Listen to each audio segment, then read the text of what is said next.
Buenas tardes a todo el mundo. Vamos a empezar ya de inmediato y os dejo con nuestra compañera Trini Mejía y con Jesús Callejo Cabo. Os lo va a presentar ella mejor que yo. Bueno, yo no me leo esto, lo voy a leer de pronto. Lo que puedo compartir con vosotros es que he pasado un rato muy agradable con Jesús, con Begoña, que hemos compartido pizza y que eso ya nos hace amigos forever. Bueno, pues leo un poquito sobre Jesús. Me complazco en presentaros a nuestro tercer invitado de hoy, Jesús Callejo Cabo. Ha sido colaborador de La Rosa de los Vientos en la emisora Onda Cero Radio. Es asesor editorial de la revista Historia de Iberia Vieja y autor de más de 20 libros. Su especialidad son los temas folclóricos y mitológicos, como la existencia de seres legendarios, la localización de supuestos lugares de poder, la búsqueda de plantas mágicas o el origen de fiestas sagradas. Habitualmente colabora con revistas especializadas del sector, Año Cero, Más allá de la ciencia y Enigmas del hombre y del universo. Desde marzo de 2013 es director del programa radiofónico La Escóbula de la Brújula, programa de divulgación histórica, viajes y misterio. Hoy tenemos el gusto de darle la bienvenida a este nuestro congreso especial. Con ustedes, Jesús Callejo.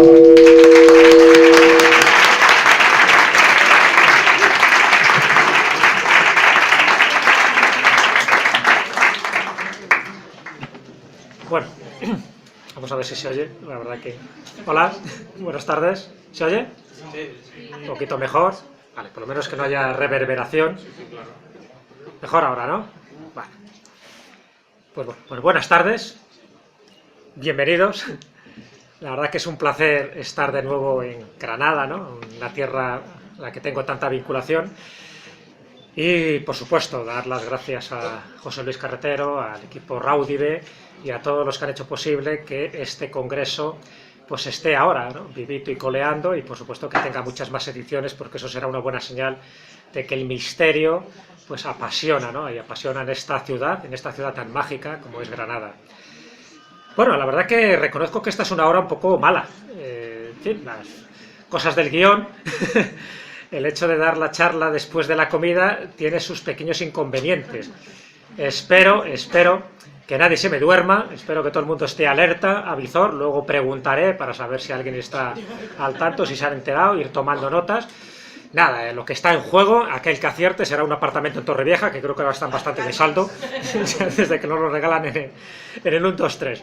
Pero bueno, importante sobre todo porque yo creo que este tipo de eventos, de congresos, sirven para compartir. Yo creo que ese es un verbo clave que yo utilizo con frecuencia, pero que para mí es lo que más me enriquece en estos encuentros con gente que me imagino que todos los que estéis aquí estáis interesados en saber algo más de enigmas, no solo del fantasma de la Diputación, sino de muchísimas más cosas que han pasado en Granada y en los alrededores. En definitiva, en este país llamado España, en este mundo en el que vivimos, llamado Planeta Azul, y que, en definitiva, cuanto más cosas conozcamos, yo creo que más nos enriquecemos.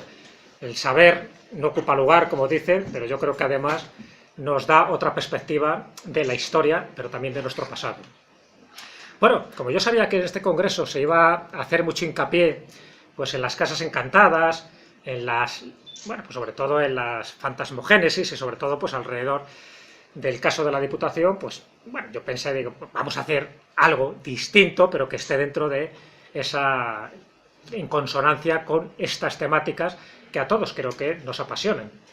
Así que, en corto y perezosos, he intentado traer una ración de, a ver si esto pasamos, de unos cuantos enigmas e historias de Granada, que a mí particularmente me interesan, que algunas de ellas las he contado en algún libro, en algún artículo, y que bueno, que quiero compartirlas con vosotros. Algunas las conoceréis, otras no tanto. Y bueno, y cuando estaba preparando un poco esta charla hace un mes, recordaréis que se ha desclasificado por el Ministerio de Defensa nuevos casos ufológicos. Así que cuando se desclasificó me dije, hombre, a ver si hay alguno de Granada. Y mira tú por dónde sí había uno de Granada, en concreto de Motril.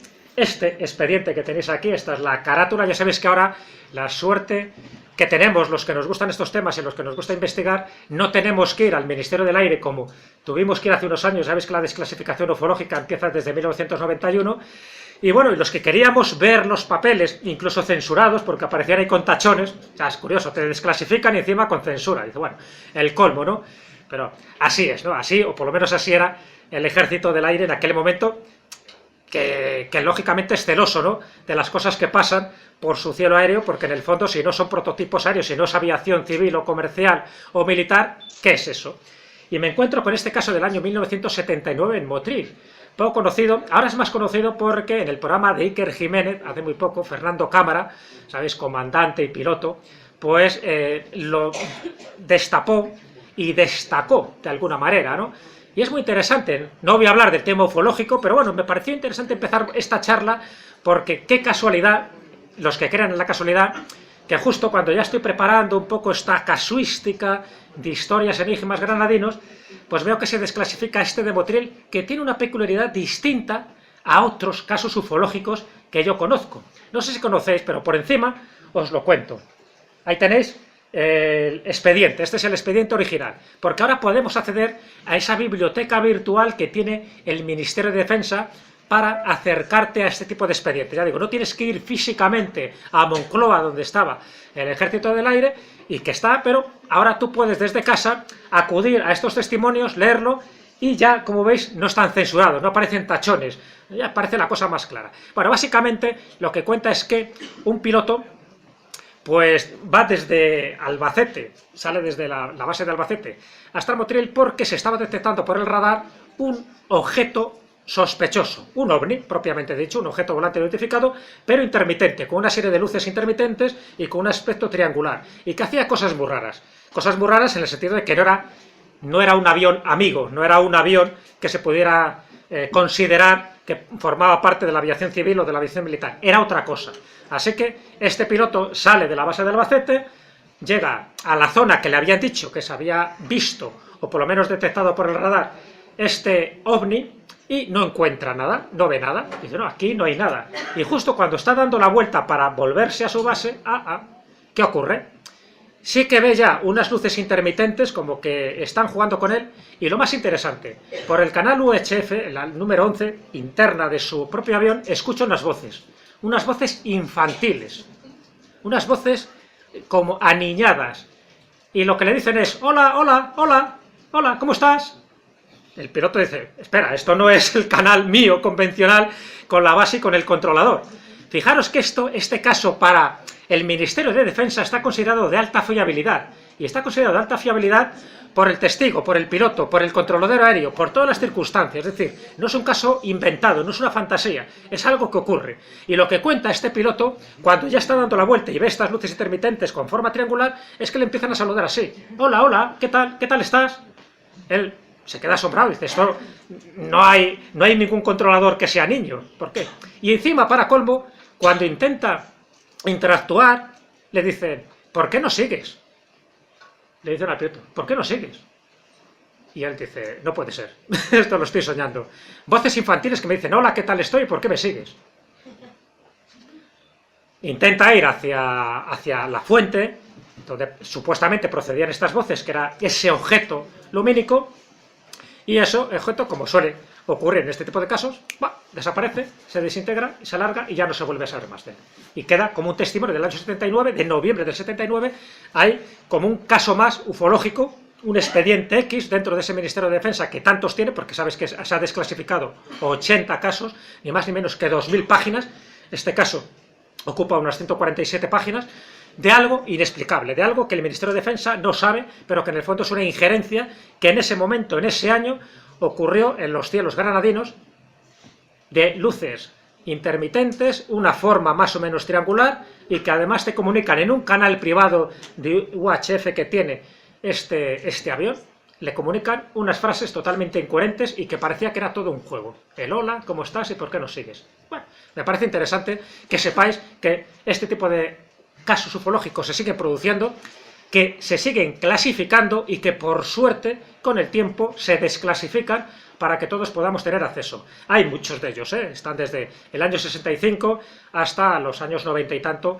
que se dan en todas las latitudes, ¿no? Desde Galicia hasta Cádiz. Pero bueno, el de Motril me pareció curioso, ¿no? Que lo supierais, porque ahí está, otro caso más, otro expediente más dentro de este mundo de rarología, es decir, donde se dan muchísimas cosas raras, tanto en la tierra como en el cielo y en algunas veces debajo de tierra, en los subterráneos. Muy bien, yo sé que habéis hablado de lugares encantados, pero como es un tema que me interesaba, digo, les voy a hacer algo que a lo mejor a muchos les puede interesar, que es los lugares encantados y embrujados que hay en Granada, solo en la capital. Una lista. A mí me gusta mucho hacer listas, hacer dosieres, y estos todos los que hay, sé que de alguno se han hablado aquí, pero para que veáis la cantidad de ellos que hay solo en esta ciudad, lo cual es raro, porque normalmente en otras ciudades hay 2, 3, 4 casos, pero no hay tantos como en el Museo Arqueológico, como en la Casa de la Torre, como en el Hospital de San Juan de Dios, como en el Hospital Real de Granada, como en la Diputación de Granada, evidentemente, como en el Hospital Materno Infantil, en el Conservatorio de Música, y he puesto someramente la entidad o el fantasma que se suele ver. Bueno, es un vistazo para que veáis de lo que no voy a hablar, porque ya se ha hablado, pero para que veáis que hay cantidad de testimonios de este tipo. No entro en la veracidad o credibilidad de cada uno de ellos, pero quiere decir que algo tiene Granada, algo tiene el suelo y el subsuelo de Granada para que se produzcan tanta fenomenología y además en lugares muchas veces públicos, oficiales, instituciones, que no debería ocurrir este tipo de cosas, aparte de que antiguamente hubiera cementerios, hubiera hospitales, hubiera sanatorios o lo que fuera. Y además de la ciudad, he cogido un poco algunos de la provincia, para que también veáis que en la provincia hay unos cuantos que merecen la pena, y algunos han sido investigados, por ejemplo, por José Manuel Frías. Ha habido muchos más, pero bueno, desde el Cortijo Maldito de Gavia la Grande, en Albolote, en Monachil, etcétera, etcétera.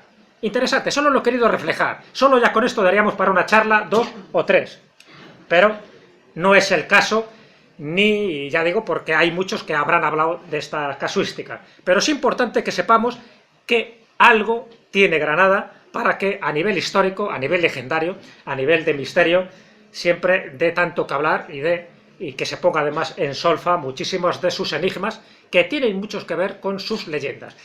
Y fijaros, la charla, dentro del tiempo que nos dé estos 45, 50 minutos como mucho, quiero centrarla como en 3 aspectos muy concretos, ¿de acuerdo?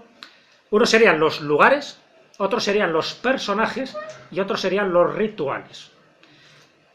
Lugares mágicos, por una parte, los lugares que yo considero que tienen como más efervescencia mágica, es decir, aquellos que realmente se palpa, se siente, se vive el misterio o la magia. Luego hablaré de algunos personajes emblemáticos, que a mí particularmente me atraen, me llaman la atención, o bien nacidos en Granada, o bien vinculados a Granada por alguna circunstancia. Y por último quiero terminar con algunos rituales chocantes, distintos, diferentes, que se hacen en Granada y que no se hacen en ninguna otra parte, ni de España ni del mundo. ¿De acuerdo? Tener en mente como esos 3 bloques para empezar este viaje virtual en la hora de la siesta, que nadie se me duerma, porque está claro que algunos conoceréis, evidentemente Sierra Nevada es clave, ¿no? Con ese pico, el pico más alto de la península, el Mulhacén, que ya sabéis que solo superado en lo que es el pico más alto en España, sabéis dónde está, ¿no? El Teide. Tenemos que ir unos cuantos kilómetros más para abajo, más para el sur. Pero aquí, evidentemente, en Sierra Nevada hay muchísimos aspectos que le dan ese carácter singular, y no solo a los que les guste la nieve. Hay más historias, ¿no? Y Sierra Nevada, bueno, pues aparte de sus picos fundamentales, cada uno con sus leyendas, ¿sabéis? Que en Sierra Nevada se dan muchísimas historias muy ubicadas en zonas geológicas, potentes, telúricas, donde las leyendas como que fluyen con naturalidad, ¿no? Hay muchísimas de ellas que tampoco es el momento de contar, pero que sepáis, muchas de ellas inventadas, o muchas de ellas tienen que ver por influencias foráneas. Es decir, cosas que se cuentan en ciertas montañas, pues al final aquí se adaptan, se ponen otro tipo de nombres y arrear, ¿no? Yo que sé, por ejemplo, la de la escoba del diablo. No sé si la conocéis, la de la escoba del diablo. ¿Alguien no conoce la escoba del diablo? Tenéis la escoba del diablo aquí en Sierra Nevada. Bueno, son nuestros Romeo y Julieta, o nuestros amantes de Teruel, pues hay unos amantes granadinos. Y que tiene que ver con esa historia de la escoba del diablo. Fijaros qué cosa más rara, ¿no? Bueno, os cuento un poco por encima, para que veáis, porque se da un poco por las Alpujarras, ya sabéis que es la parte sur de la vertiente de Sierra Nevada, y entonces lo que cuentan es que, bueno, haya 2 personas en fin, que estaban enamoradas. Ella era de alto linaje y el padre la quiere casar pues con alguien de su condición social. En fin, quiere que era guapa, joven, y por lo tanto quería casarla con un noble granadino. Pero la joven, lo que suele pasar en estas cosas, en fin, el corazón tiene razones que la razón ni siquiera entiende, se enamora de un pastor. En fin, de un cantamañanas, según la terminología del padre, que dirá, hombre, ¿cómo te vas a casar con este pastor que no tiene dónde caerse muerto? Tú cásate con el que yo te digo. Y la chica, que no, que yo, al que quiero es al pastor, pues en fin, las ovejas me miran con cariño, en fin, ¿qué tendrá el pastor? Y el padre, que no, que tiene que obedecer la voluntad paterna. ¿Qué ocurre en este tipo de casos? Pues que dicen, oye, ¿por qué no escapamos, huimos, nos vamos y vivimos nuestra aventura, aunque nos muramos de hambre? Entonces, ¿dónde se escapa? Pues evidentemente zonas que fueran poco accesibles y se van a Sierra Nevada. Y ahí es donde dice la leyenda, a principio, como veis es una historia de amor más o menos convencional, de clase social, es lo mismo que pasaba con los amantes de Terón, es lo mismo que pasaba con Romeo y Julieta, siempre hay esas diferencias sociales. Y aquí se van para allá, ya veis que esto no cambia mucho, las historias de amor siempre son universales, ¿no? Pero aquí tienen una pequeña variante, y es que aparece un señor sospechoso en una de las veredas de la sierra, y ese señor sospechoso, vestido de una forma elegante y con unas uñas muy largas, pues lo identifica como el diablo. Y el diablo dice, ¿queréis escapar? ¿Queréis huir? Sí, hombre, porque nos está persiguiendo, claro, el padre, imaginaros, monta en cólera y crea una partida de hombres para que busquen a estas dos personas. Y el diablo les dice, pues nada, a cambio de vuestra alma, una fruslería, yo os ayudo a escapar. Y estos, como estaban tan enamorados, en fin, estaban ciegos por su amor, pues dicen, vale. Y así que el diablo les proporciona una especie de escoba, fijaros, la escoba que tiene que ver con el mundo brujeril, aquí se asocia con el mundo demoníaco, y esa escoba es una escoba mágica. ¿Qué ocurre? Que esa escoba lo que hace es que va barriendo, a medida que ellos iban pasando, y hacía dos funciones. Por una parte borraba las huellas, pero por otra parte provocaba los aludes. Y de esta forma, la cuadrilla, hasta que iban a caballo para perseguirles y buscarle, pues mueren por uno de estos aludes. Y el problema es, y aquí acaba un poco la leyenda, una leyenda así como veis un poco distorsionada, acaba la leyenda de que los amantes se largan, huyen sanos y salvos, solo han perdido su alma, solo van al infierno, pero no pasa nada, vivían en pecado, y dice que la escoba sigue ahí permanente porque el embrujo, el hechizo que tenía esa escoba no se ha desactivado y es la que sigue provocando los aludes de nieve en momentos puntuales del año, y por eso cuando alguien muere lo asocian los que viven por esas zonas, sobre todo en la zona de Bubión, que es donde se ha recogido esta leyenda, dice que se asocia a la escoba del diablo. Bueno, como estas leyendas hay muchísimas, os podéis imaginar, pero bueno, que lo que nos da idea, no del carácter literal, que ya digo que es, en fin, está bastante distorsionado y es una historia muy estúpida, pero sí nos da idea del carácter mágico que tiene la zona. Y claro, cuando hablamos del carácter mágico y hablamos de escobas, yo dije, hombre, a mí que me gusta el tema de la brujería, uno de mis libros se llama La breve historia de la brujería, me interesa saber los pueblos brujeriles que tenemos en España. Y hay varios. Tenemos desde Zugarramurdi, que posiblemente sea el más conocido por esa infame película que hicieron, donde no hablaban de las brujas de Zugarramurdi, hablaban de otras cosas. ¡Qué película más mala, por Dios! Verá que podrían haber hecho un peliculón con el famoso auto de fe de Logroño de 1610, las brujas de Zugarramurdi, los aquelarres. Ya hacen una cosa disparatada. No sé, la tenía que haber filmado Alex de la Iglesia, esa película. Bueno, era una broma. Era comercial, la pena es que no se ajustaba un poco a la realidad. Bueno, pues Zugarramurdi sería un pueblo de las brujas en Navarra, os podéis imaginar, Daimiel sería un pueblo de las brujas en Ciudad Real, Trasmoz sería el pueblo de las brujas en Zaragoza, y así os podría citar unos cuantos. Bueno, pues en Granada también hay un pueblo de las brujas, ¿lo sabíais? Sí. Soportuja. Y además, cada año, no tiene mucha tradición, es verdad, pero cada año organizan esa feria del embrujo, que me gusta el nombre, la feria del embrujo, donde se reivindica un poco ese pasado brujeril, porque es verdad que hubo unos cuantos casos inquisitoriales, donde algunas brujas de Soportújar pues tuvieron que soportar, nunca mejor dicho, las acusaciones populares, y sigue teniendo ese carácter brujeril, lo cual también indica, ya sabéis que la caza de brujas fue una caza de brujas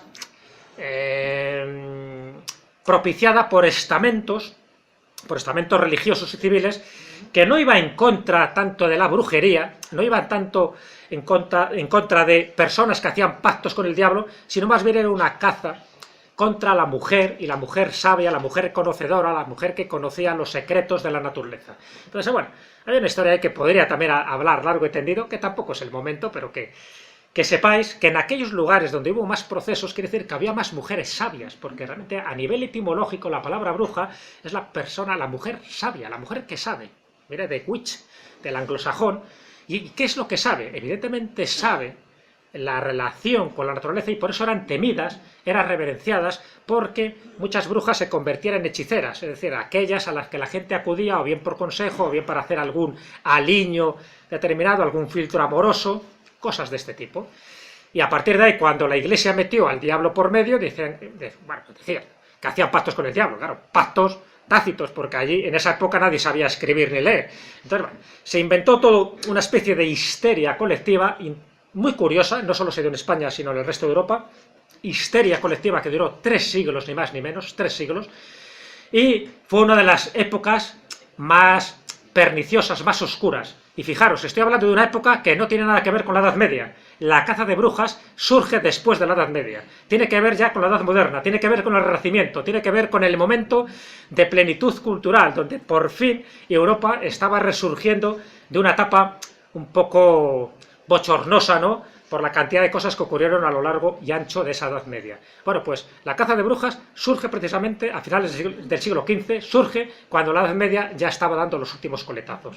Curioso, porque muchas veces se asocia a la intransigencia y al oscurantismo de la Edad Media. Pues no, fue después. Y además auspiciada por obispos, por papas, por jurisconsultos, por jueces, por abogados, por filósofos. Cosas muy curiosas, ¿no? El por qué se origina eso. Luego, también es verdad que los países católicos, como España, como Portugal, como Italia, fueron menos agresivos con la brujería que en los países protestantes. Solo un dato.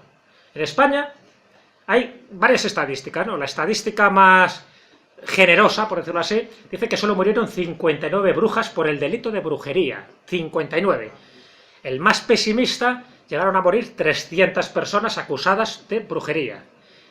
Solo en Alemania, en ese mismo periodo de tiempo, mueren 25.000.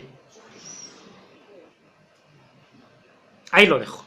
Bueno, pues Oportújar, pueblo de brujas, quiere decir que es un lugar interesante por la tradición, por la historia, por lo que se conserva, y qué bien que se recupere este tipo de tradiciones brujeriles, estas fiestas del embrujo, para reivindicar realmente lo que somos, no lo olvidemos. Somos parte de la historia, pero somos parte también de la leyenda, y no se puede renegar de ese pasado, porque entonces perdemos la esencia de cualquier pueblo. Es bueno saber esto, recogerlo, vivirlo, disfrutarlo, y siempre siendo lo más objetivo en cuanto a su valoración. Luego, pueblo de brujas, pero bueno, si nos vamos también todo lo que es la zona de Alpujarra, en Portugal, la Fuente Agria, el Chorrerón, no sé si lo conocéis, estas aguas ferruminosas. El agua siempre es otro síntoma claro de un lugar de poder, de un lugar mágico. Y además, unas fuentes curiosísimas, ¿no?, que te curan la salud y te provocan, en fin, cualquier situación anómala que tengas, con el agua se te va todo. En fin, te hace una limpieza como el agua de Carabaña. Perfecta. Yo lo fui y lo probé como tiene que ser. Yo soy de los que voy a los lugares, bebí el agua de las 5 fuentes que hay allí, y realmente doy fe de que estoy más sanote desde entonces. Y en la fama se la lleva el agua de Lanjarón, pero la de Portugal, hombre, también tiene su valor, importantísimo. También es verdad que a nivel estadístico ya sabéis que en Lanjarón es donde más vive la gente. Es curioso. Se ha hecho una estadística y se sabe que a nivel nacional, donde más nivel de vida, más longitud, donde la vida se alarga mucho más o tiene más esperanza de vida, es en Lanjarón. El clima, en fin, el agua, el que no tienen muchas preocupaciones, que no protestan, a saber qué pasa, ¿no? Pero bueno, he querido traer este también como llamativo, porque esa Fuente Agria de Portugal a mí me parece muy representativo, y sobre todo por el enclave en el que está. Es un enclave perfecto donde se dan todas las características como lugar potente, lugar mágico, lugar para estar allí, para meditar, o sencillamente para dejarse llevar, ¿no? Que también es bueno el viajero que viaja con conciencia, que tenga en cuenta que muy cerca, a lo mejor donde vivís vosotros, tenéis lugares encantadores, y a veces lugares encantados, que es distinto. Seguimos nuestra ruta y nos vamos a Conchar. ¿Conocéis Conchar?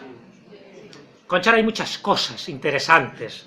Fijaros, aparentemente no tendría por qué, no es una gran población, pero en Conchar, además de varias leyendas, además de una mujer, que luego lo contaré dentro de los personajes emblemáticos, porque ahora estoy hablando de los lugares, ¿no? De los lugares mágicos, los lugares interesantes, que yo creo que hay que visitar por lo menos una vez en la vida. Bueno, pues en Conchar todavía se sigue manteniendo una tradición curiosísima que procede de épocas pretéritas, casi seguro desde el siglo XV, siglo XVI, y es una hermandad de ánimas. ¿Habéis oído hablar de esa hermandad de ánimas? ¿Una orden de ánimas? Aquí tenéis esta orden de los difuntos, que a día de hoy todavía se sigue haciendo. Es muy interesante, porque estas cosas, por decirlo así, es una rareza. Es más propio de Asturias y de Galicia que de Andalucía. ¿Por qué? Porque en Asturias, y sobre todo en Galicia, el culto a los muertos, las ánimas, los melladoiros, los cruceiros, siempre hay como una especie de evocación y de culto hacia los muertos, a los antepasados, a las personas que ya no están con nosotros, y que ese tipo de superstición entre creencia y tradición popular se sigue manteniendo viva. Y hay algunos lugares donde se depositan, por ejemplo, los petos de ánimas, famosos los petos de ánimas, se depositan flores, incluso se depositan monedas, ofrendas, para que las almas salgan pronto del purgatorio.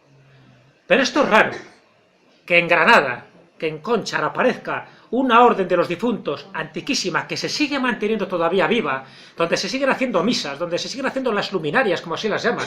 Las luminarias son pequeñas velitas que se encienden en determinados días, no solo durante el día de difuntos o la noche de todos los santos, sino otras veces a lo largo del año, para eso, para los difuntos, para darles luz, para que salgan cuanto antes del purgatorio. Sigue viva esta creencia.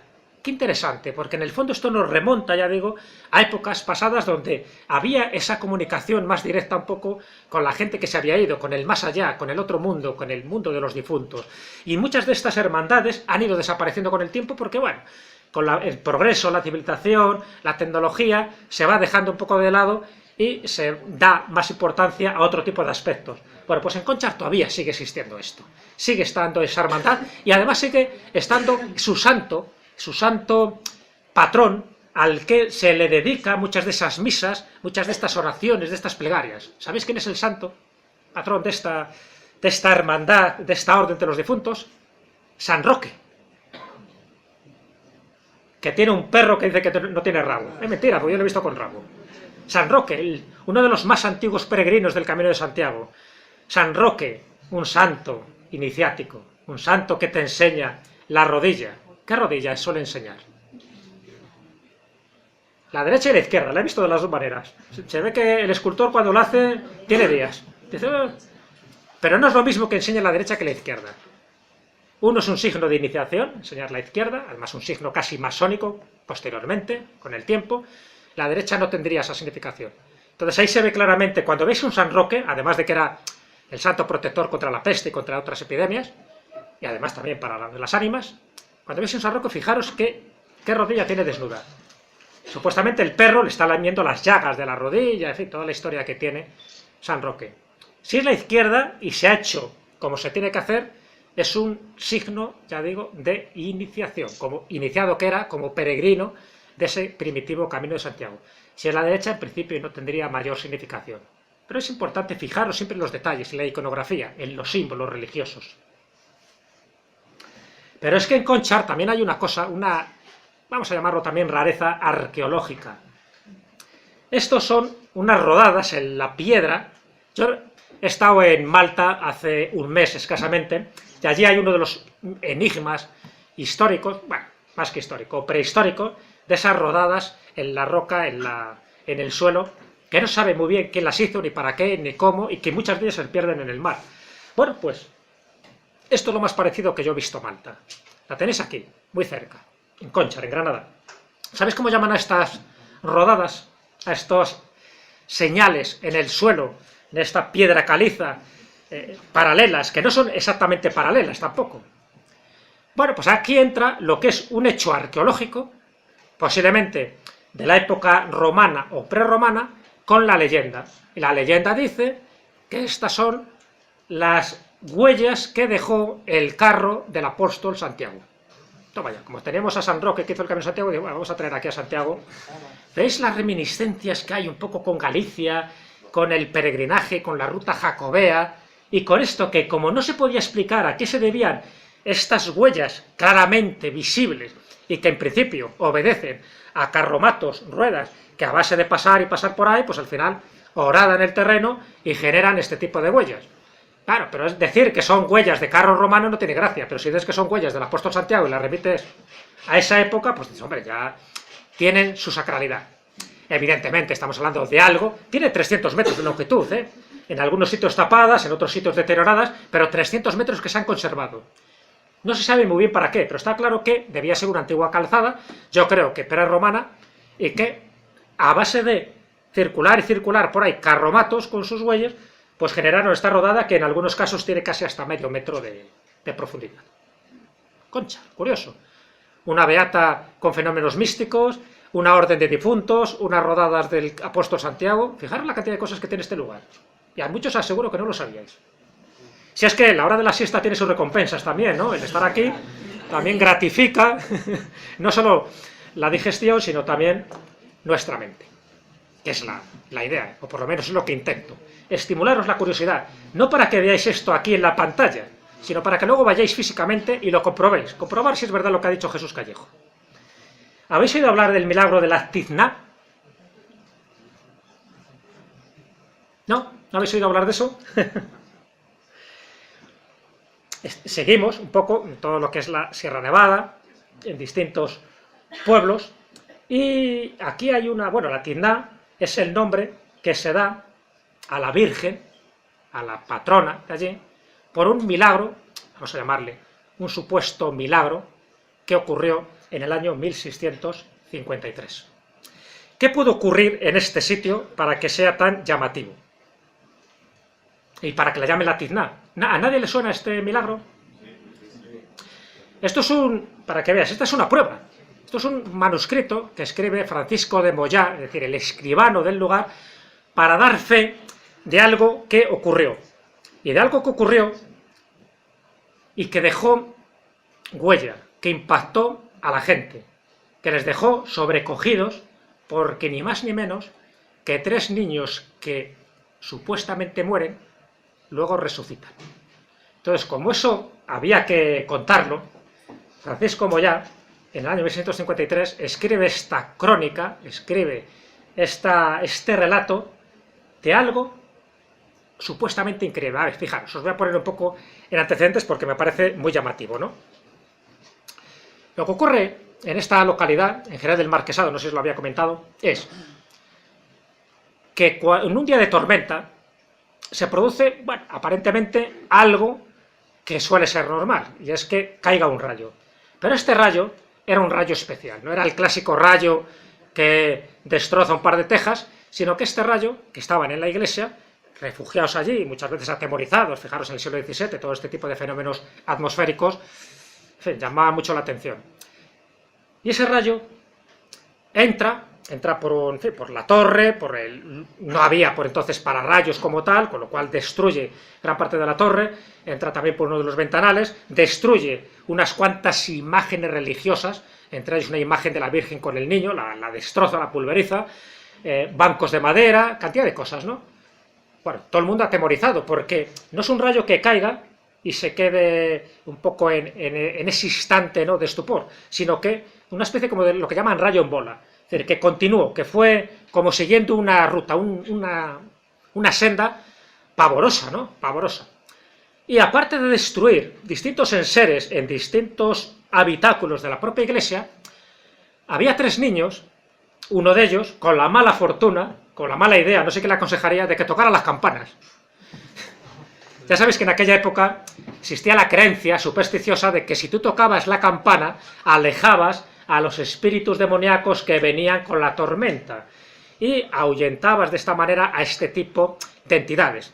En el norte se habla de los nubeiros, de los reñuveros, de los tronantes, de los escoleres, es decir, tienen distintos nombres este tipo de entidades, vamos a llamarlas demoníacas.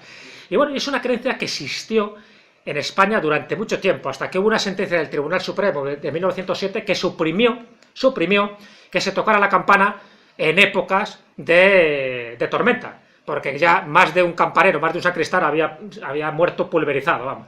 Como lo de Gila, dice, no sopléis hasta que no venga el forense, ¿sabes? Y uno de estos 3 niños estaba tocando la campana, porque se lo dijo, dice, venga, tú toca la campana para ver si ahuyentamos a los espíritus. Claro, imaginaros a dónde fue también el rayo en bola ¿no? Fue para allá, y a los 3 niños los dejó clavados allí, los pulverizó. Quedan muertos, aparentemente muertos, ¿no? El disgusto, os podéis imaginar, fue mayúsculo. Ya no por el destrozo de la iglesia, evidentemente, sino porque estos 3 niños, pues, habían fallecido. ¿Qué ocurre? Que cogen los cuerpos, bueno, llenos de quemaduras, uno de ellos tenía una abertura en el abdomen, en fin, cada uno los vieron y dijeron, estos están muertos. No se movían, no hicieron todo tipo de prácticas de reanimación, imposible. Técnicamente, muertos, dentro de lo que se considera muerto, en el año 1653. Y a los 3 niños les llevan a los pies de la patrona del pueblo, que es esta imagen, que no había sufrido daños, porque fijaros, el rayo en bola, donde después de hacer este recorrido siniestro, muere justamente a los pies de la Virgen, de esta Virgen, justo ahí. Pero es que 30 años antes, con otra tormenta, otro rayo que había caído, muere justamente a los pies de esta imagen. La imagen queda impoluta, no queda dañada. Entonces pensaron, bueno, pues algo tiene esta imagen que es capaz de parar este rayo tan funesto, tan letal. Y a los 3 niños los colocan junto a la peana de esta Virgen. Y aquí cuenta la crónica de Francisco de Moyá, esta que habéis visto antes, dice, justo cuando lo colocan, ocurren 2 fenómenos sumamente extraños y curiosos. El rostro de la Virgen se tizna, se convierte en moreno, era blanca, pero no se tizna por el rayo, porque no llega el rayo a ella, a esta imagen, sino que se decolora, se hace más oscura, y justo en ese momento los 3 niños reviven. Milagro, algarabía, alborozo. Esto había que contarlo, y lo contaron. Desde entonces es el milagro de la Virgen de la Tizná, estilo granadino, la Tizná. ¿Por qué?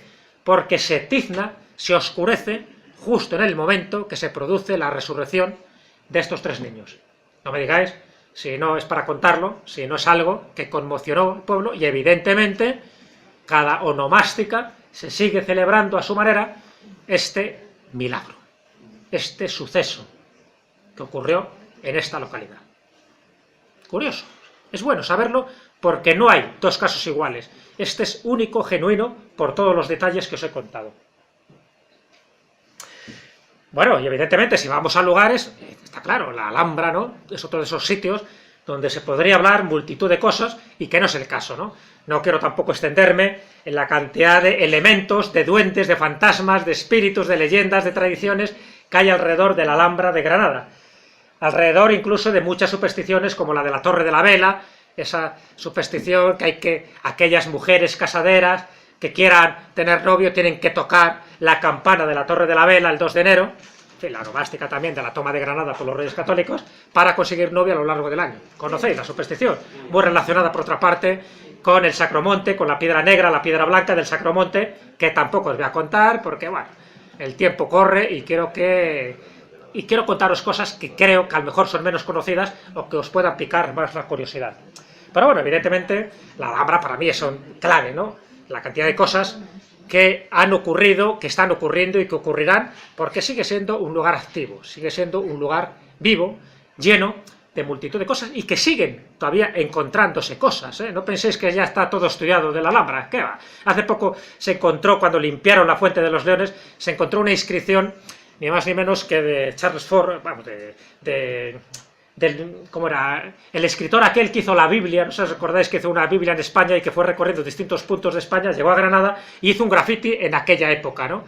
Y ese grafiti que había quedado pues manchado o deteriorado a lo largo del tiempo, cuando hicieron la limpieza, vieron que este gran personaje inglés que iba vendiendo Biblias también dejó ahí su testimonio. Y por supuesto, cuando se habla de la Alhambra, pues hay que hacer una referencia obligada pues a que era el cónsul de Estados Unidos en España, que era Washington Irving, que le da por ir a la Alhambra y recoger multitud de testimonios que había en aquella época, de multitud de leyendas, que le pareció que eran dignas también de ser contadas al estilo que las contaba. Era un gran escritor y yo creo que hizo un gran favor, ¿no? Hizo un gran favor a nuestro folclore, sobre todo a las tradiciones de la Alhambra, a las tradiciones granadinas.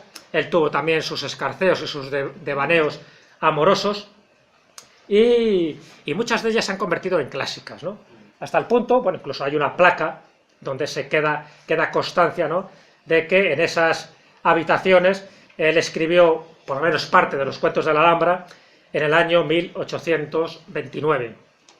Y digo que este tipo de personas, igual que le pasó un poco ayer al Brennan, ¿no?, por ejemplo, en Jerén, en las Alpujarras, sí que recogen por lo menos cosas que ven, a lo mejor con más claridad, alguien que viene de fuera, aunque luego lo tergiverse a veces, cuidado, porque ya sabéis que luego cada uno va añadiendo sus historias, pero qué bien que en aquella época, donde es verdad que no mucha población sabía leer y escribir, pues alguien como él le subyugara, le embrujara la Alhambra y los cuentos. Y bueno, y algunas de las cosas que él cuenta, por ejemplo, tiene que ver con la Puerta de la Justicia. ¿Os acordáis de la famosa leyenda de la Puerta de la Justicia, no? Donde por una parte hay una llave y por otra parte hay una mano. Y por supuesto, pues tiene que ver también con una tradición, con una leyenda, más bien con una superstición casi apocalíptica, diciendo que cuando la llave o la mano recoja la llave, la Alhambra caerá, Granada caerá y como consecuencia el mundo caerá. Es decir, que nos viene el fin del mundo directamente. Pues esperemos que no, menos mal que están en sitios diferentes de esa Puerta de la Justicia, y técnicamente sería imposible, salvo, y aquí vienen los agoreros, salvo que hubiera un terremoto y ese arco cayera y se juntaran esas dos piezas que en principio son antagónicas. Entonces, ya, pero si hay un terremoto, mala historia, ¿no? O la otra leyenda dentro del arco de la Justicia, donde dicen que en ese arco donde está la famosa mano, si un caballero es capaz de tocar con su lanza esa mano, ¿no?, en la parte más alta del arco, pues también sería el momento en que la Alhambra volvería a ser tomada. Y entonces eso originaría una serie de consecuencias. Bueno, leyendas que lo único que hacen es incrementar el carácter mágico que tiene este lugar, ¿no?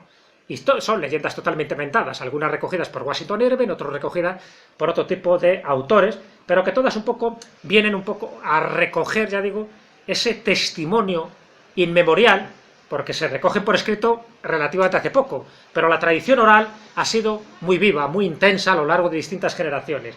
Y os decía antes que todavía se siguen encontrando cosas. Hace poco, no tanto en la Alhambra, pero sí en una iglesia muy cercana, en lo que era el artesonado, se encontró esto, un papel, haciendo limpieza, que estaba ahí escondido, no se sabía cuándo, luego se descubrió en qué fecha es de 1921, y ese papel corresponde a una carta. No sé si conociste la historia, salió hace unos pocos años, tuvo una cierta repercusión mediática, porque esta carta, escrita por un tal Pepe, siempre hay un Pepe en todas las historias, escrita una tal Emilia, y es una carta de amor. Y una carta de amor que quedó ahí guardada, que quedó ahí recogida. Está en el Museo de la Alhambra, se puede ver, ¿no?, o por lo menos se veía antes. Y en esta carta, que es una carta de amor, curiosísima, ¿no?, dice algo así como: si el miércoles no las llevara, no hables el jueves al otro que va con las uvas. Esto parece un galimatías, un jeroglífico. Me dirás si recibiste las uvas, y que mandarás las cartas con el que lleve las uvas. Sin otra cosa por hoy, besos del que te quiere. Una carta de amor. ¿Qué quiere decir?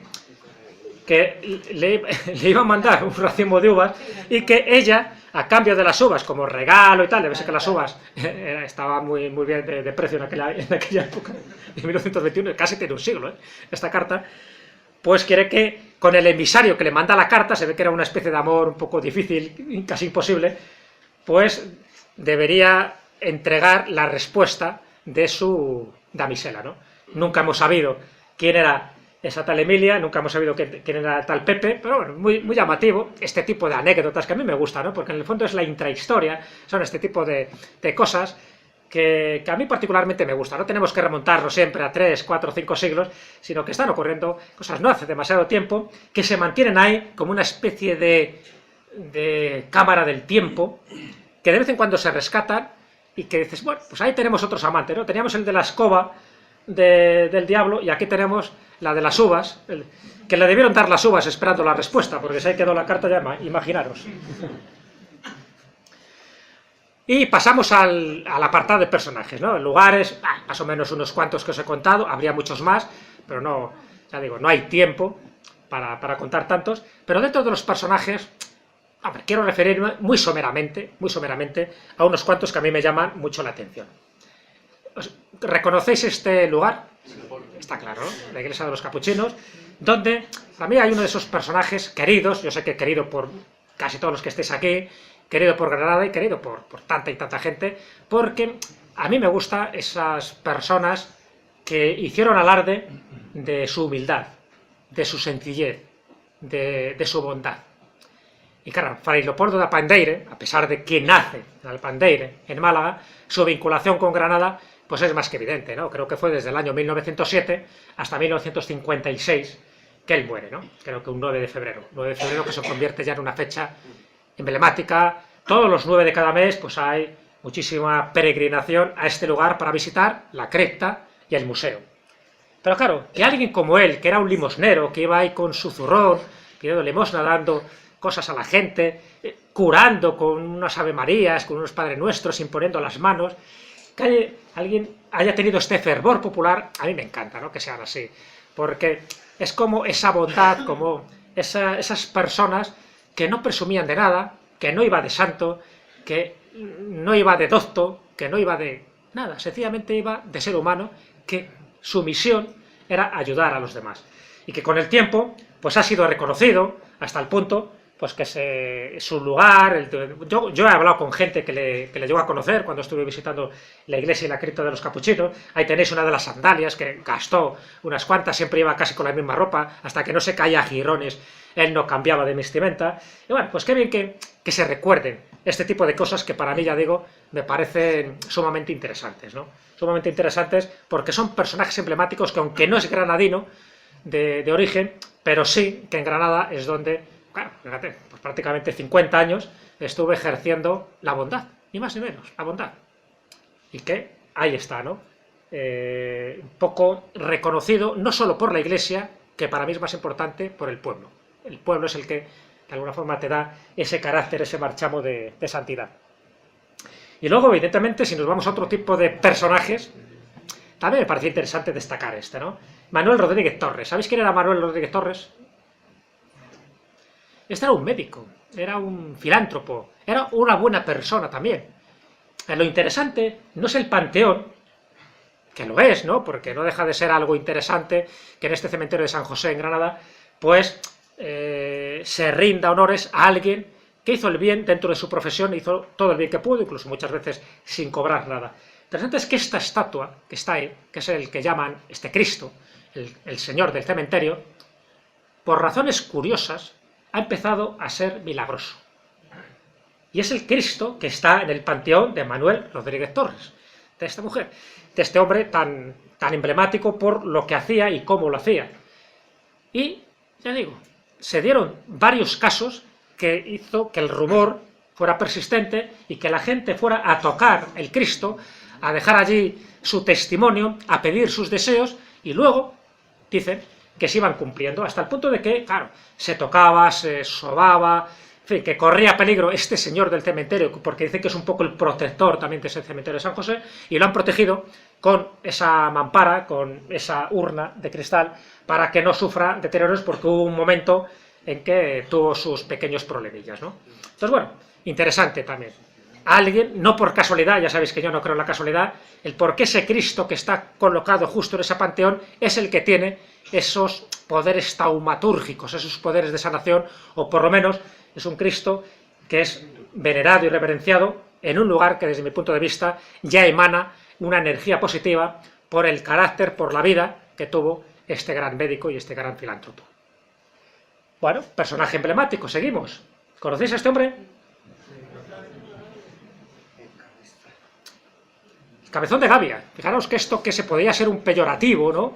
Es decir, eso de que eres más cabezón que el de gavia. Bueno, esto que podría ser algo peyorativo, para mí es un personaje emblemático también. Un personaje que vive bastante, porque al tener una macrocefalia, este tipo de hombres, bueno, este llegó a una edad adulta, solían morir muy jóvenes, él llega hasta los 49 años, pero lo bueno es que debía ser eso. A ver, tenía una cualidad anatómica, evidentemente, que le hacía distinto a los demás, y tan distinto que normalmente, para que os hagáis una idea, nuestro cráneo, nuestro cerebro, sabéis que tiene más o menos unos 1400 centímetros cúbicos, ¿no? de volumen, de tamaño, por decirlo así, y de peso. Sin embargo, el de este hombre tenía 2700. Para que os hagáis una idea, ¿no? Tipo de macrocefalia tremendo. Buena persona, lógicamente con un toque de cretinismo en el sentido de poca inteligencia, ¿no? Desde el punto de vista médico, pero que fue un personaje entrañable, un personaje querido por el pueblo. Hasta el punto, y eso es lo bueno para mí, por eso lo he traído aquí a colación, que el propio pueblo ahora de las Gavias le han hecho este monumento. Es decir, en lugar de renegar un poco, por decir, no, es que esto que nos llamen el cabezón de Gavia y tal, estamos como cansados. En lugar de ocultar un poco eso de alguien que se salía de la norma, lo que han hecho es reivindicarlo. Es decir, fue un hombre querido, fue un hombre conocido, pues entonces vamos a hacerle ese pequeño homenaje. Un homenaje porque era alguien de los nuestros y alguien que desde luego, pues mira, pues hace que el pueblo sea conocido. Y que sea conocido, en lugar de ocultarte, ¿no? Porque dicen, es que parece que nos insultan si nos llaman así. No, sencillamente era pues una cualidad anatómica que tuvo que padecer este pobre niño, porque de fondo, como era a los 49 años, siempre tenía el aspecto de niño. Es una característica que tiene esta enfermedad. Y sin embargo, le han hecho un homenaje, le han hecho una estatua, y esta tiene muy poco tiempo, ¿no? En este pueblo de Las Gavias, como ha cambiado, ¿no? Ahora se le domina así a esta localidad. Y bueno, yo os decía, ¿no? En Conchar, ¿os acordáis que os decía que había una mujer, en fin, increíble, que se le atribuye multitud de milagros? Pues aquí tenéis, Sor Lucía María de la Encarnación, una monjita del siglo XVII, que muy poco conocida, incluso en Granada, pero que se le atribuye casi todo tipo de fenómenos místicos. Por ejemplo, bilocaciones. ¿Sabéis lo que es una bilocación? Estar en dos sitios a la vez. Pero y caminar sobre el agua, ¿qué? ¿A qué eso no lo hace cualquiera? Pues esto lo hacía. Caminaba sobre el agua. Y tenía multitud de poderes taumatúrgicos, incluso el don de la profecía. Se adelantaba a los acontecimientos y sabía lo que iba a ocurrir días o meses después. Dicen que era una mujer muy guapa, muy resultona, muy atractiva, y los padres la intentaron casar antes de que cogiera los hábitos. Ella era una mujer muy religiosa y no le interesaban los hombres, hasta el punto de que uno de los pretendientes, pues cuando ya quiso ir a pedirla matrimonio, pues aquí ocurre algo que marca un poco un antes y un después en la vida de esta mujer. Y este pretendiente, a pesar de que ella no quería, era una imposición que le obligaba el padre, aunque ella no quería, el pretendiente, ella invocó a la Virgen, que no quería, ella quería tomar los hábitos, ella quería casarse con Jesucristo, no quería tener un matrimonio humano y mundano. Pues ¿qué le pasó al pretendiente? Oye, casi lo del rayo. Le dio un ataque fulminante y este hombre no llegó a Conchar, es decir, a ver a esta mujer y a pedir la mano, ¿no?, a sus padres. Y rápidamente corrió el rumor. Dice, ¿lo ves? Cuidado, dice los padres, pero tenemos otro aquí en la reserva, tenemos otro pretendiente. Pero el otro pretendiente se acojonó. Dice, si esta mujer no quiere casarse, y al que iba, que era más guapo y más rico que yo, le ha dado un patatús, dice, yo no. Y entonces se entendió como una señal divina, y dice, pues ya está, los padres, bueno, si tú te quieres hacer monja, monja. Y evidentemente, a partir de ahí, empezó a protagonizar multitud de fenómenos místicos de todo tipo, ¿no? Hay una historia larga, incluso se ha escrito una biografía sobre ella, donde se relatan multitud de testimonios y que me parece muy representativo porque no es demasiado conocida, apenas, este es el único retrato que yo he encontrado de ella, pero que bueno, que me parece singular, ¿no? Que lo sepáis por lo menos y que también tiene como su huella en Conchar. Si ya había pocas cosas en esa localidad, aquí tenéis algo más, ¿no? ¿Qué tendrán ciertas localidades que se dan como, o se concentran muchos fenómenos de distinta índole? Y bueno, y ahora os voy a hablar de alguien, ya que estamos hablando de la parte mística, religiosa, espiritual, con alguien que tenía poco de místico, religioso y espiritual. A ver si conocéis a este hombre. ¿Quién es este hombre?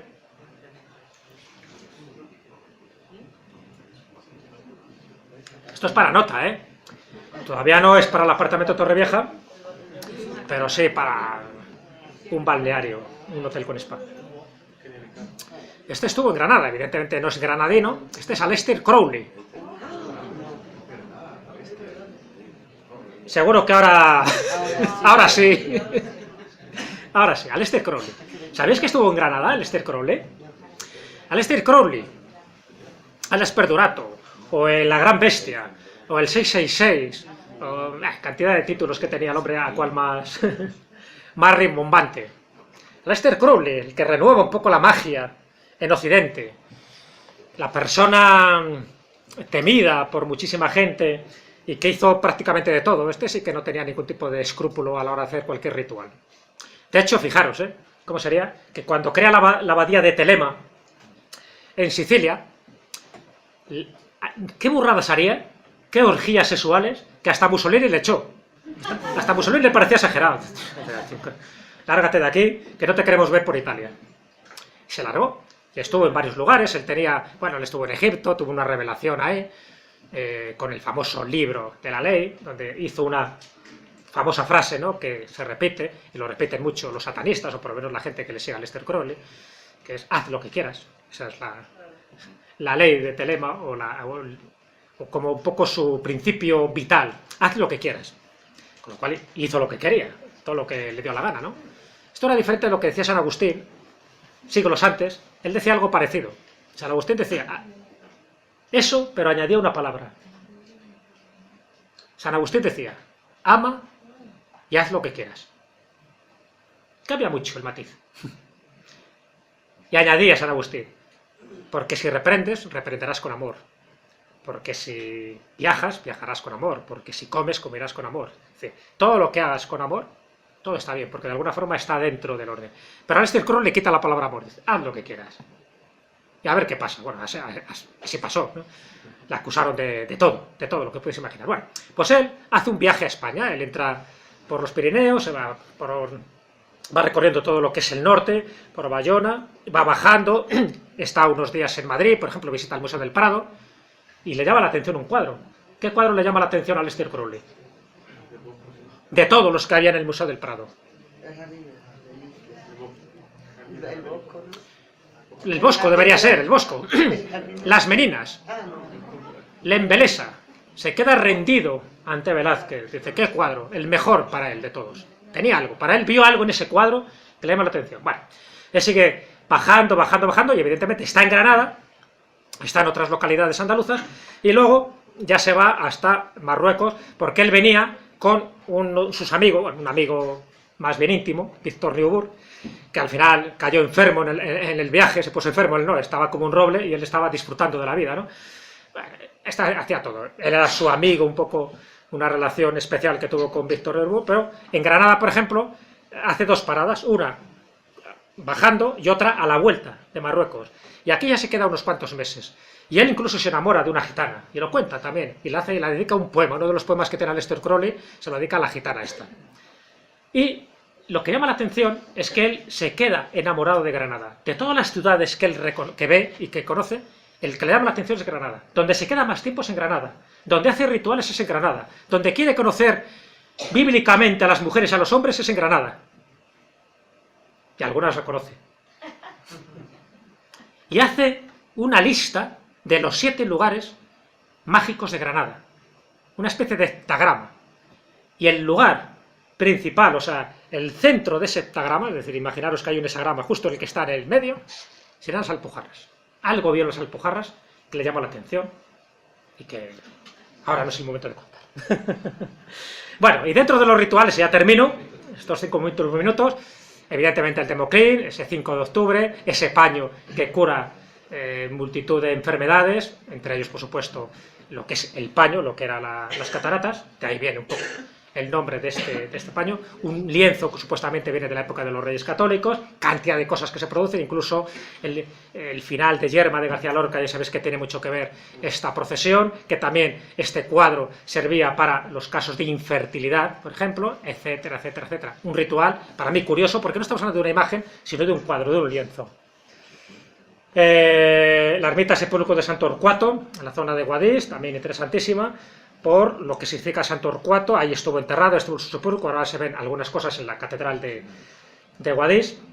Y lo interesante es que se sigue haciendo un ritual en mayo, y es que tiene que ver con este olivo, donde dicen que justo en la víspera de ese 15 de mayo florece, se pueden recoger las aceitunas al día siguiente, y esas aceitunas, luego el aceite y la propia aceituna, dice que tiene unas propiedades terapéuticas también. Entonces es un determinado ritual con una romería que se hace a esta localidad, y que bueno, me parecía interesante, donde se junta un poco el culto a los árboles con el culto a un lugar santo, donde estaba uno de los 7 varones apostólicos, dicen, que fue mandado por San Pablo y por San Pedro a Hispania, y uno de ellos era Santo Torcuato. Y el caso de Montefrío. ¿Qué característica tiene Montefrío? Algo que a mí particularmente me llama la atención, y es que en su municipio, incluso concentrado en el pueblo, hay ni más ni menos que 30 cruces diferentes. No he visto lugar donde tenga más cruces por metro cuadrado. Cruces que tienen que ver con muchísimos motivos, nadie sabe muy bien quién las hizo. Muchas de ellas proceden del siglo XVIII, unas tienen que ver con conmemoraciones, con lugares donde hubo accidentes, donde hubo ajustizamientos, donde hubo muertes, donde se recuerda a los difuntos, donde forman parte de una especie de viacruces, de un calvario, por eso hay muchas cruces que forman parte de humilladeros, otras forman parte de cruces del calvario, etcétera. Interesante, ¿no? Y bueno, para ir terminando, evidentemente, ya sabéis, Bérchules. Esa noche vieja en agosto, porque ya sabéis que en el año 1994, ese 31 de diciembre de 1994, hubo un corte en el fluido eléctrico y dijeron, aquella no nos pasa más. A partir de ahora, el primer sábado de agosto, hacemos nuestra noche vieja y lo están haciendo. Cuidado, hay otro pueblo en la península que también lo hace. Al año siguiente les pasó algo parecido. En Valoria la Buena, en Valladolid. También, que lo sepáis, Bérchules, pero también en Valladolid, Valoria. También lo mismo, con un año de diferencia, siguen haciendo cada año, pues esta Nochevieja, que a mí me parece también, en fin, carismática, ¿no? Que haya gente que vive, ¿no?, la fiesta de esta manera tan original, huyendo de ciertos convencionalismos, porque seguro que también en Nochevieja la celebran en diciembre, pero qué bien que lo hagan en agosto, y además una población de 700 habitantes, poco más o menos, se juntan hasta 11.000 personas siempre en agosto. Y nada más, ¿qué os voy a contar? En fin, la famosa frase que para mí es más que una frase, ¿no? Ese de darle limosna a mujer, que no hay en la vida nada, como la pena de ser ciego en Granada. El que no se rinda a los encantos de Granada, el que no sepa valorar lo que tenéis, me imagino que la mayoría de aquí sois granadinos, el que no valore lo que tenéis, este lugar que junto con Toledo y pocos sitios más en la península, rezuma leyenda, rezuma historia, rezuma magia, y rezuma, por supuesto, misterio, pues yo creo que sería imperdonable. Lo único que he intentado hacer con esta charla es recordaros lo que muchos sabéis, poner en valor cantidad de cosas que atesoráis, que forman parte de vuestra historia, de vuestras leyendas, curiosidades, anécdotas, algunas supersticiones, cantidad de cosas que se podrían contar. Pero bueno, yo pienso que como muestra está ahí, ¿no? Yo he estado entre Vélez, no es el pueblo más alto de España, es mentira lo que dice el cartel, pero queda muy bien, ¿no? Vale, ya que vas allí, pues ya te compras su jamón, porque también tiene esa riqueza gastronómica, no lo olvidéis. Entonces, eso es lo que yo he querido transmitiros, o contagiaros por lo menos. A mí me encanta Granada por todo lo que tiene. Esto es una pequeña muestra. Fijaros que he quitado las casas encantadas, porque ya creo que estáis un poco saturados, tantas casas encantadas.